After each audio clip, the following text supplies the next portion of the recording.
ఓం గురుభ్యో నమః. మన సామాన్యుని గొంతుక ఛానల్ ని సబ్స్క్రైబ్ చేసుకోండి. ఇలాంటి మరెన్నో మంచి వీడియోలతో మీ ముందుకు వస్తాం. ఆచార్య చాణక్యుడు తక్షశిలలో అధ్యాపకుడిగా పనిచేశాడు. అంతేకాదు చంద్రగుప్త మౌర్యుడిని రాజుకి మంత్రిగా పనిచేశాడు.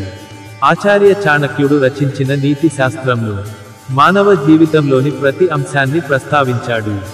గొప్ప వ్యూహకర్త ఆచార్య చాణక్యుడు నీతి శాస్త్రంలో తెలిపిన విషయాలను నేటి జనరేషన్కు సరిగ్గా సరిపోతాయి.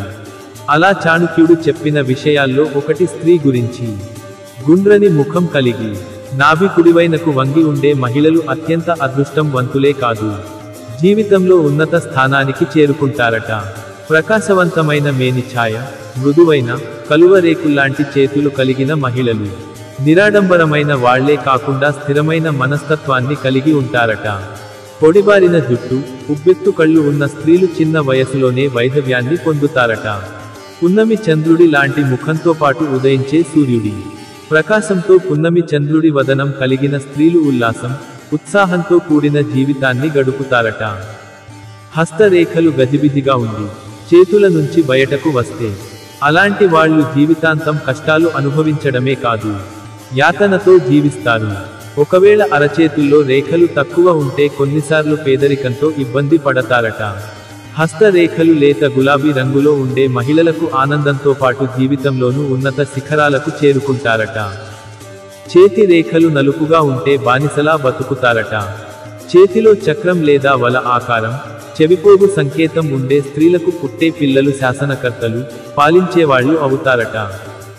ఛాతిపై అవాంఛిత రోమాలు కలిగి కింద పెదవి ఉబ్బినట్లు ఉండే మహిళలు భర్త ద్వారా నష్టపోతారట.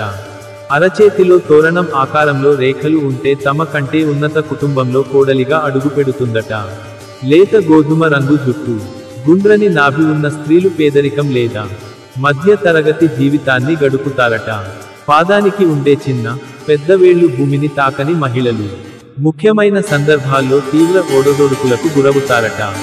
ప్రకాశవంతం, మనోహరమైన నయనాలు కలిగిన మహిళలకు అదృష్టం వెన్నంటి ఉంటుందట. మృదువైన చర్మం కలిగిన స్త్రీలు వైవాహిక జీవితాన్ని ఉల్లాసంగా గడుపుతారట. ప్రత్యేక వ్యక్తిత్వం లక్షణాలు కలిగిన స్త్రీని పొందిన వ్యక్తి అదృష్టవంతుడిని చేస్తోంది. ఈ స్త్రీ తల్లి, సోదరి, స్నేహితురాలు, భార్య ఇలా ఏ రూపంలోనైనా వ్యక్తి జీవితంలో ఉంటుంది. ఆ గుణాలు ఏమిటో తెలుసుకుందాం. తన ధర్మాన్ని ఆచరించే స్త్రీ. ఏ వ్యక్తి జీవితంలో నైనా ధర్మాన్ని ఆచరించే స్వభావం ఉన్న స్త్రీ ఉంటే అతని విధి మారుతుంది. సన ధర్మాన్ని పాటించే స్త్రీలు ప్రతిరోజు పూజలు చేస్తారు. స్త్రీలు ప్రతిరోజు పూజించే ఇళ్లలో దేవుడు కొలువై ఉంటాడు. అటువంటి స్త్రీలు మనిషి జీవితంలోని ప్రతి సమస్య తొలగిపోతుంది. సంతృప్తి చెందిన స్త్రీ తన భావాలను నియంత్రించుకుంటూ సంతృప్తిగా ఉండే స్త్రీ. మంచి చెడు ఇలా ఏ పరిస్థితిలోనైనా తన భాగస్వామికి మద్దతు ఇస్తుంది. అలాంటి మహిళలు తమ భాగస్వామికి ఎటువంటి కష్టం ఎదురైనా తోడుగా నిలబడుతుంది. సహనం గల స్త్రీ. తమ జీవితంలో ఎటువంటి కష్ట నష్టాలు ఏర్పడినా ఏ సమయ సందర్భంలోనైనా సహనం పాటించే స్త్రీలు జీవితంలో ఎప్పుడూ విఫలం కారు. ఓర్పు, సహనం కలిగిన స్త్రీ ఉన్న వ్యక్తి ఎప్పుడు విజయాన్ని సొంతం చేసుకుంటాడు. ప్రశాంతంగా ఉండే స్త్రీ. కోపం మనిషికి శత్రువు అని అంటారు. కనుక ప్రశాంతంగా ఉండే స్త్రీ ఇంటిని అన్ని విధాలా సంరక్షిస్తుంది. శాంతి ఉన్న ఇళ్లలో దేవుడు ఉంటాడు. అలాంటి ఇళ్లలో పెద్ద అడ్డంకులు ఏర్పడవు కూడా. మధురంగా మాట్లాడే స్త్రీ. మధురమైన మాటలు మాట్లాడే స్త్రీ ఏ వ్యక్తి జీవితంలో ఉంటే ఆ వ్యక్తిని అదృష్టం వరిస్తుంది.